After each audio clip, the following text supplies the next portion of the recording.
Hello दोस्तों, my investing channel में आपका बहुत बहुत स्वागत है। तो आज हम बात करेंगे मैनकाइंड कंपनी के बारे में, जो हाल ही में मार्केट में लिस्ट हुई है। तो चलिए कंपनी के आज हम फंडामेंटल्स, टेक्निकल्स और कंपनी का जो रेवेन्यू प्रॉफिट ग्रोथ है वो कैसी है, पास्ट में कंपनी का परफॉर्मेंस कैसा रहा है और कंपनी के आगे के ग्रोथ आउटलुक और कंपनी किस बिजनेस में जो है, किस सेगमेंट में कंपनी अपने बिजनेस को रन कर रही है और कंपनी के जो रिसेंट Q4 के रिजल्ट थे उससे भी हम आज एनालाइज करेंगे। तो चलिए शुरू करते हैं। कंपनी के अगर स्टॉक प्राइस की बात करें तो आप देख सकते हैं कंपनी के एक शेयर का प्राइस है 1465 रुपये। और अगर आज के अगर ट्रेडिंग आवर्स की बात करें तो कंपनी में हमें 4.99% की एक शानदार तेज़ी देखने को मिलती है।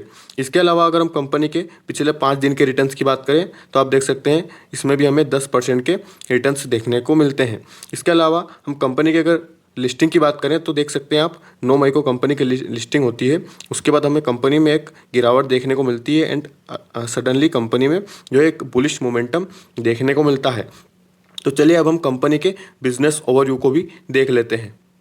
कंपनी के अगर बिजनेस की बात करें तो कंपनी बेसिकली फार्मा इंडस्ट्रीज से बिलोंग करती है, जिसमें आप यहाँ देख सकते हैं कंपनी 1991 में शुरू हुई थी। और बेसिकली देखें तो फार्मास्यूटिकल फॉर्मुलेशंस और कई तरह के कंपनी जो है प्रोडक्ट्स को मैन्युफैक्चर करती है। इसके अलावा हम देखें तो लीडिंग फार्मास्यूटिकल कंपनी है ऑल ओवर इंडिया में, जिसमें आप यहाँ देखें तो India's 4th largest pharmaceutical company है in terms of domestic sales and 3rd largest है in terms of sales volume में, देख सकते हैं आप। इसके अलावा हम कंपनी के अगर ब्रांड्स देखें तो हमें काफ़ी नोटी ब्रांड्स यहाँ पर देखने को मिलते हैं, जिसमें मेन फोर्स है, मोक्सिकाइंड है और कई देख सकते हैं आप कई सारे ब्रांड्स हमें यहाँ पर देखने को मिलते हैं जिनके अंडर में कंपनी अपने प्रोडक्ट्स को मैन्युफैक्चर करती है। इसके अलावा हम देखें तो मैन्युफैक्चरिंग फैसिलिटीज़ देखें कंपनी की तो हमें ऑल ओवर इंडिया में कंपनी की 25 मैन्युफैक्चरिंग फैसिलिटीज़ देखने को मिलती है। इसमें हिमाचल प्रदेश, सिक्किम, राजस्थान, आंध्र प्रदेश, महाराष्ट्र, उत्तराखंड देखने को मिलते हैं। कैपेसिटी की बात करें तो कंपनी जो है 42 बिलियन यूनिट्स पर एनम की कंपनी जो है ये सब फैसिलिटीज़ जो है कैपेसिटी रखती है। इसके अलावा हम अगर पैन इंडिया प्रेजेंस देखें कंपनी का तो आप यहाँ देख सकते हैं कंपनी के जो 11,691 मेडिकल रिप्रेजेंटेटिव्स हैं और 3,561 जो है मैनेजर्स हैं। दिसंबर 31, 2022 का ये डेटा हमें देखने को मिलता है। इसके अलावा आप देखें तो कंपनी जो है अगर इंडिया की बात करें तो 80% जो डॉक्टर्स हैं वो इसी ब्रांड्स के जो फॉर्मुलेशन से वो प्रिस्क्राइब करते हैं अपने पेशेंट्स को।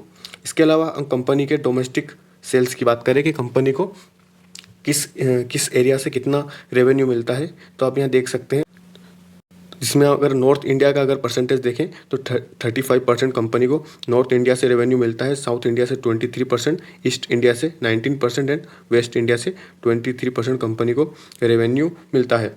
इसके अलावा कंपनी के एक्सपोर्ट का अगर देखें तो कंपनी ने 2011 में इंटरनेशनल ऑपरेशंस अपने शुरू किए थे, जिसमें अगर एक्सपोर्टिंग कंट्रीज़ देखें तो यूनाइटेड स्टेट देखने को मिलती है, Latin America, south east Asia, Africa and middle east, कई तरह की कंट्रीज़ में कंपनी जो है अपने प्रोडक्ट्स को एक्सपोर्ट करती है। और अगर एक्सपोर्ट का जो रेवेन्यू परसेंटेज देखें कि कंपनी के रेवेन्यू में कितना ये कंट्रीब्यूट करता है तो सिर्फ 2.4% जो है एक्सपोर्ट का कंपनी का रेवेन्यू हमें देखने को मिलता है।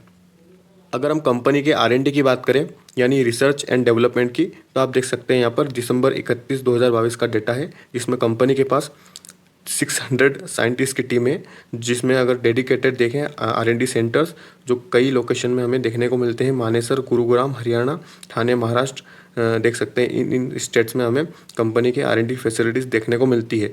कंपनी ने जो है 52 अप्रूव्ड पेटेंट्स, 2319 अप्रूव्ड ट्रेडमार्क्स और कंपनी के अगर हम देखें तो कंपनी जो है 2.74% जो अपने रेवेन्यू का R&D में खर्चा करती है। इसके अलावा अगर हम कंपनी के एक्विजिशन की बात करें तो कंपनी काफ़ी जो है एग्रेसिवली अदर कंपनीज़ को एक्विजिशन कर रही है, जिसमें देख सकते हैं डर्माटोलॉजी ब्रांड देखने को मिलता है डेफिका एंड रेस्पिरेटरी ब्रांड हमें कॉम्बिफ्यूल का देखने को मिलता है। कंपनी डॉक्टर रेड्डी से ये बाई किया था फरवरी 2022 में।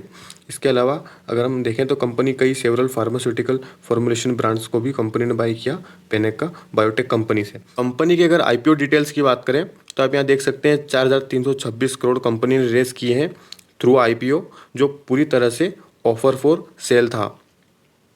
इसके अलावा अगर हम कंपनी के अदर फंडामेंटल देखें तो सबसे पहले मार्केट कैप की बात कर लेते हैं, जिसमें अगर हमें 58,621 करोड़ का कंपनी का मार्केट कैप देखने को मिलता है, जो काफ़ी एक अच्छा मार्केट कैप है। एक मिड कैप कंपनी हमें देखने को मिलती है। करंट प्राइस की बात करें 1466 रुपये का कंपनी का प्राइस है। 52 वीक हाई कंपनी तो फिलहाल अभी लिस्ट हुई है, तो हाई 1509 का देखने को मिलता है, और लो की बात करें तो 1241 का कंपनी का लो है। स्टॉक पी रेशो की बात करें तो 47 का जो है मार्केट ने इसे प्रीमियम दिया है, जो काफ़ी हमें डिसेंट देखने को मिलता है। इसके अलावा ROC और ROE की बात करें तो हमें 21% का ROC देखने को मिलता है, जो काफ़ी अच्छा है, और रिटर्न इक्विटी भी हमें 18% का देखने को मिलता है। प्रमोटर होल्डिंग की बात करें तो आप यहाँ देख सकते हैं प्रमोटर होल्डिंग 76% की हमें देखने को मिलती है, जो काफ़ी अच्छी देखने को मिलती है। इसके अलावा अगर हम कंपनी के प्लेज परसेंटेज की बात करें, कंपनी ने कितने शेयर्स गिरवे रखे हैं, तो हमें यहाँ 0% देखने को मिलते हैं, जो काफ़ी अच्छा पॉजिटिव पॉइंट है। डेट की बात करें, कर्जे की बात करें तो कंपनी ऑलमोस्ट डेट फ्री है, जिसमें हमें 4 करोड़ के समथिंग की कंपनी का कर्जा देखने को मिलता है। ईयर ऑन ईयर बेसिस में सेल्स और प्रॉफिट की बात करें कैसी ग्रोथ है, तो आप यहाँ देख सकते हैं सेल्स में हमें 13% की ग्रोथ एंड प्रॉफिट में 29% की ग्रोथ देखने को मिलती है। डबल डिजिट में कंपनी की सेल्स और प्रॉफिट बढ़ रहे हैं। कंपनी के रिजर्व्स की बात करें तो हमें काफ़ी शानदार रिजर्व्स देखने को मिलते हैं। करीब 7,744 करोड़ की कंपनी के रिजर्व्स देखने को मिलते हैं। कंपनी के अगर हम क्वार्टरली रिजल्ट्स की बात करें तो आप यहाँ देख सकते हैं मार्च 2022 का क्वार्टर है, दिसंबर 2022 एंड मार्च 2023 का। इसमें अगर सेल्स देखें अगर तो 1726 करोड़ की सेल्स 2053 करोड़ की सेल्स हमें देखने को मिलती है। इसके अलावा हम कंपनी के प्रॉफिट मार्जिन की बात करें तो कंपनी जो है 16% के, 21% के, 20% के जो है मार्जिन मेंटेन करके चल रही है। इसके अलावा अगर हम कंपनी के नेट प्रॉफिट की बात करें तो हमें एक ग्रोथ देखने को मिलती है। 193 करोड़ का प्रॉफिट 296 एंड 294 करोड़ का प्रॉफिट हमें देखने को मिलता है। इसके अलावा अगर हम कंपनी के ईयर ऑन ईयर बेसिस में अगर प्रॉफिट और सेल्स की बात करें तो आप यहाँ देख सकते हैं मार्च 2022 से लेकर मार्च 2023 का डेटा देखने को मिलता है। इसमें कंपनी ने मार्च 2022 में 5,865 करोड़ की सेल्स की थी, जो बढ़कर 6,214 करोड़, 7,782 करोड़, 8,749 करोड़। तो सेल्स में हमें काफ़ी अच्छे परसेंटेज से बढ़ती हुई देखने को मिलती है। कंपनी के यहाँ मार्जिन्स की बात करें तो कंपनी जो है 25-27 जो आसपास के जो है मार्जिन मेंटेन करके चल रही है। इसके अलावा हम कंपनी के नेट प्रॉफिट की बात करें तो आप यहाँ देख सकते हैं 1,000 करोड़ का प्रॉफिट बढ़कर 1,293 करोड़, 1,453 एंड 1,310 करोड़ यहाँ पर हमें जो है डिप देखने को मिलता है। इसके अलावा अगर हम कंपनी के कंपाउंडेड सेल्स ग्रोथ की बात करें तो ये जो है 3 ईयर्स के हमें देखने को मिलते हैं प्रॉफिट ग्रोथ भी, जिसमें डबल डिजिट में हमें 14%, 12% की ग्रोथ देखने को मिलती है। कंपाउंडेड प्रॉफिट ग्रोथ देखें तो 9% की कंपनी के जो है प्रॉफिट बढ़े हैं पिछले 3 साल में, और इस साल की बात करें तो हमें माइनस में कंपनी के प्रॉफिट देखने को मिलते हैं। रिटर्न ऑन इक्विटी की बात करें तो ये भी हमें 24% और 90% की देखने को मिलती है। इसके अलावा हम शेयर होल्डिंग पैटर्न की बात करें तो हमें जो रिसेंट जो मार्च क्वार्टर के हमें शेयर होल्डिंग पैटर्न यहाँ पर देखने को मिलता है।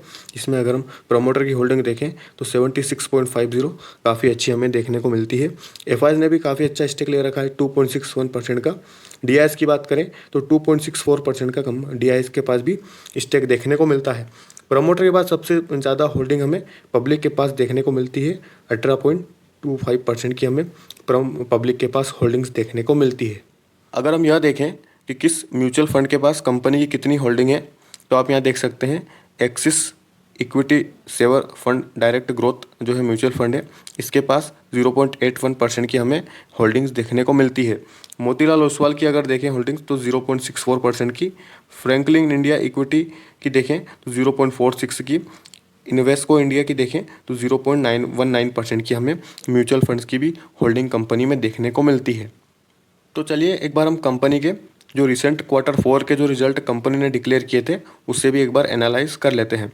सबसे पहले हम सेल्स अगर देखें तो ईयर ऑन ईयर 1645 करोड़ की सेल्स 14% से बढ़कर 1872 करोड़, और क्वार्टर ऑन क्वार्टर 1936 करोड़ की सेल्स घटकर 1872 करोड़। सेल्स में हमें ईयर ऑन ईयर ग्रोथ देखने को मिलती है, लेकिन क्वार्टर ऑन क्वार्टर सेल्स घटी है। एबिटा मार्जिन देखें तो 23% से बढ़ा है, और अगर नेट प्रॉफिट की बात करें तो 217 करोड़ का profit year on year basis में 29% से बढ़ता है और 281 करोड़ का होता है। क्वार्टर ऑन क्वार्टर देखें तो 249 करोड़ का प्रॉफिट बढ़कर 281 करोड़ का होता है। नेट प्रॉफिट में हमें सेल्स के कंपैरिजन में ईयर ऑन ईयर और क्वार्टर ऑन क्वार्टर दोनों बेसिस में एक अच्छी ग्रोथ देखने को मिलती है।